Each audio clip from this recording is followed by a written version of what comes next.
धन निरंकार जी, अशहदु अल्ला इलाहा इल्लल्लाहु वहदहु ला शरीका लहु व अशहदु अन्ना मुहम्मदन अब्दुहु व रसूलुहु। अम्मा बाद, फ़अऊज़ु बिल्लाहि मिनश शैतानिर रजीम, बिस्मिल्लाहिर रहमानिर रहीम। क़ुल हुवल्लाहु अहद, अल्लाहुस समद, लम यलिद व लम यूलद व लम यकुल लहु कुफ़ुवन अहद। सत्संगत्वे निस्संगत्वं, निस्संगत्वे निर्मोहत्वं, निर्मोहत्वे निश्चलतत्वं, निश्चलतत्वं जीवन मुक्ति। आज हम सब सत्संग में बैठे हैं और 1929 से निरंकारी सत्संग चल रहा है। और निरंकारी जो सत्संग है, इनका मूल उद्देश्य यही है कि सब धर्मों को एक कर दिया जाए और हमारे भारत देश को स्वर्ग समान बना दिया जाए। तो यहाँ पर कोई भेदभाव नहीं होता, क्योंकि हम हरदेव सिंह जी से भी मुलाकात करते थे, उनसे बात करते थे। हम लोग सूफ़ी संत लोग हैं।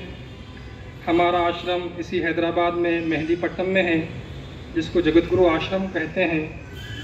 हमारा भी मूल उद्देश्य यही है कि भारत देश को स्वर्ग समान बना दिया जाए।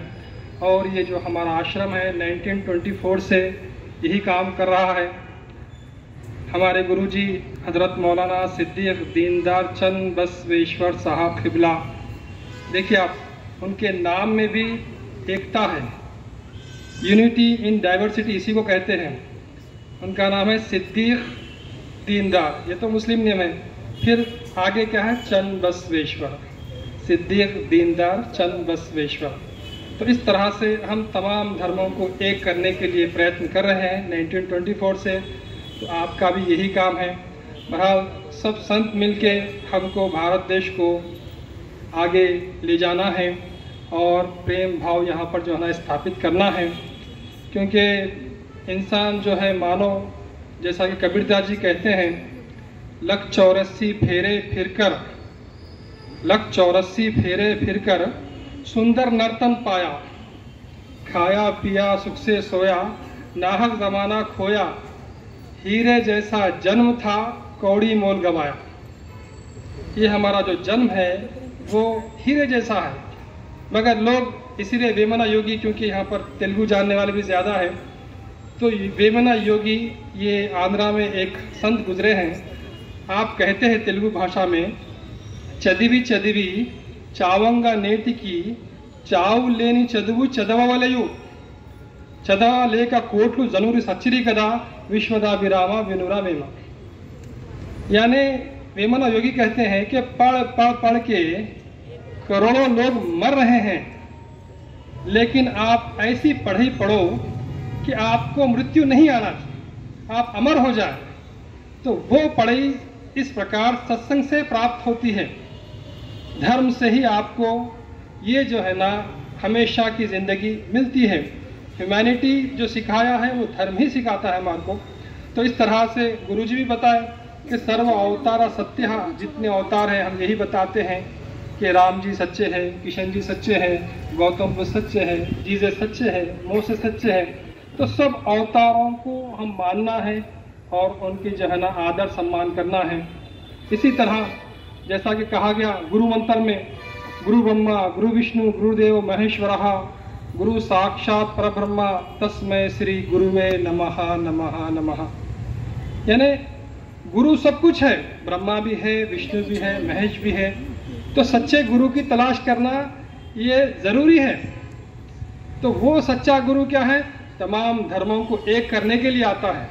गुरु तो बहुत है, लेकिन जगत के गुरु जो होते हैं वो क्या है, सब धर्मों को साथ लेकर चलते हैं, सब धर्मों को जो ना एक करने की कोशिश करते हैं। जैसा कि मोहम्मद पैगंबर ने कहा कि जित आमंतु बिल्लाही व मलाइकतिही व कुतुबिही, जितने 1,24,000 अवतार आए हैं सब सच्चे हैं।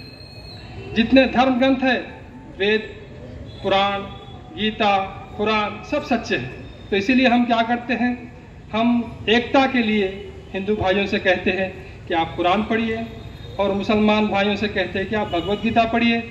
इस तरह हमारे भारत देश में एकता स्थापित हो जाएगी।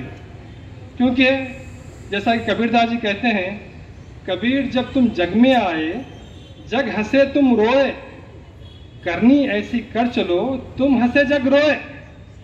आप जाने के बाद लोग आपको याद करते रहना, जैसा आज जो है ना हरदेव जी महाराज को भी याद कर रहे हैं लोग, कितना अच्छी बातें बताते थे आप, यानी कामा, क्रोधा, लोभा, मोह, मदा, माश्चर्य, ये सब निकाल देना, ये दुर्गुण है। इसी तरह पैगंबर मोहम्मद सल्लल्लाहु अलैहि वसल्लम फरमाते हैं, आप फरमाते हैं कल की अवतार जगत गुरु मोहम्मद पैगंबर फरमाते हैं कि देखो गुस्सा जो है, जब भी गुस्सा आ जाए तो तुम बैठ जाओ, खड़े हुए हैं तो बैठ जाओ और पानी पी लो थोड़ा सा।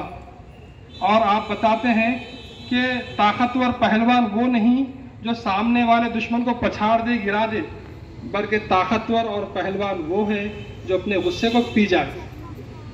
तो इस तरह जितने धर्म ग्रंथ हैं वो सब अच्छी बातें बताते हैं, क्योंकि आपको परमात्मा से मिलाना चाहते हैं।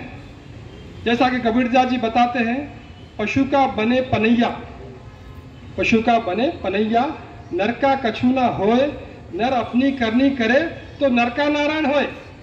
आप देखें पशु जब मर जाता है तो उसका जो चमड़ा होता है उससे पनैया बनाते हैं जिसमें अपन पानी रखते हैं, लेकिन जब मानव मर जाता है तो उसका चमड़ा काम में नहीं आता। लेकिन ये मानव जिस कार्य के लिए आया है, अगर वो कार्य करे तो फिर वो मानव जाके परमात्मा नजर आता हो, उसके जीवन में जितने भी हरकत है। इसीलिए गुरु को कहा गया गुरु ब्रह्मा, गुरु विष्णु, गुरुदेव महेश्वरा, इसलिए कहा गया क्योंकि गुरु के अंदर भेदभाव नहीं रहता, जात पात, ऊंच नीच, गोरा काला, अमीर गरीब नहीं रहता। इसीलिए मोहम्मद पैगंबर भी आप एक बहुत बड़े संत थे, आप बताए एक ही सफ में खड़े हो गए महमूद और अयाज, न कोई बंदा रहा और न कोई बंदा नवाज, सबको जो है एक सफ में खड़ा कर दिए। तो ये क्या है? ये मानवता है, ये ह्यूमैनिटी है, सबको एक करने के लिए। तो इसीलिए ये कुछ लोग रहते, संत लोग, ऋषि मुनि, कुछ लोग रहते, मगर लोग क्या समझते हैं? सब ऐसे है समझते हैं, लेकिन सब लोग फूट डालना चाहते हैं। इसीलिए वेमना योगी बोले, उप्पु कर्पू रंबू नొక్క పూలి కనుండు చూడ చూడ రుచుడు జాడ వేరు పురుషులందు पुण्य पुरुषुल वेरया विश्वदाभिराम विनुरा Vema. They are not same. जैसा कि आपको जना नमक है और काफूर है, दोनों दिखने में एक ही दिखते, मगर आप टेस्ट करें तो मालूम होता अलग अलग है। इसी तरह जो अच्छे लोग हैं वो मिलाने का कार्य करते, जैसा यहाँ पर निरंकारी आश्रम में किया जा रहा है, सबको मिलाने का काम कर रहे हैं। जैसा हमारा जगत गुरु आश्रम में है, सबको मिलाने का काम करते हैं। तो इस तरह भारत देश में हर कोने कोने में इसी तरह का काम होना चाहिए। भेदभाव को ख़त्म करना चाहिए। हिंदू, मुस्लिम, सिख, ईसाई जितने भी है सब आपस में भाई भाई मिलजुल के रहना चाहिए, एक दूसरे से मोहब्बत करना चाहिए। उनके जो धर्म ग्रंथ है वो उनको दूसरों के धर्म ग्रंथ पढ़ना चाहिए। कंपेरेटिव स्टडी करने से मालूम होगा ना दूसरों के धर्म में क्या है। इसीलिए हम दूसरों के धर्म को बुरा नहीं बोलना चाहिए, क्योंकि अब इस्लाम के ताल्लुक से बोलते हैं। हालांकि इस्लाम, ये जो गांधी जी है, गांधी जी बताए कि शांति ही शांति ही शांति ही, इस्लाम के माने शांति है बोल के बताए। आज लोग बुरा कहते हैं, कोई जो ना हिंदुइज्म को बुरा कहते हैं, कोई जो ना क्रिश्चियनिटी को बुरा कहते हैं, कोई इस्लाम को बुरा कहते हैं। इस तरह धर्मों को बुरा नहीं कहना चाहिए। धर्म परमात्मा की तरफ से आए, सब धर्म सच्चे है। एको जगदीश्वरहा एको जगत गुरु सर्वावतारा सत्यहा सर्वधर्म ग्रंथ सत्यहा। सम्मेलन प्रार्थना। बहरहाल हमको जो है ना जो टाइम दिया गया था, बहुत बहुत हम धन्यवाद करते हैं कि हमेशा हम लोग आते हैं। एग्जीबिशन ग्राउंड में भी 2016 को जो प्रोग्राम हुआ था, हरदेव जी सिंह जी थे वहाँ पर, हम भी जो है ना हमारे विचार रखे थे, वो बहुत खुश हुए थे। तो हमारा आश्रम मेहंदीपट्टनम में है, आप लोग भी आइए, वहाँ पर भी सत्संग होते रहता है। क्योंकि एक बात बोल के मैं अपनी बात ख़त्म करता हूँ, जो मैं शुरू में एक आपको श्लोक पढ़ा था, सत्संगत्वे निस्संगत्वम निस्संगत्वे निर्मोहत्वम निर्मोहत्वे निश्चल तत्वम निश्चल तत्वम जीवन मुक्ति। अब ये सत्संग से क्या होता है, उसका लाभ। एक मर्तबा नारद मुनि शिव जी से पूछते हैं कि शिव जी ये सत्संग से लाभ क्या होता है।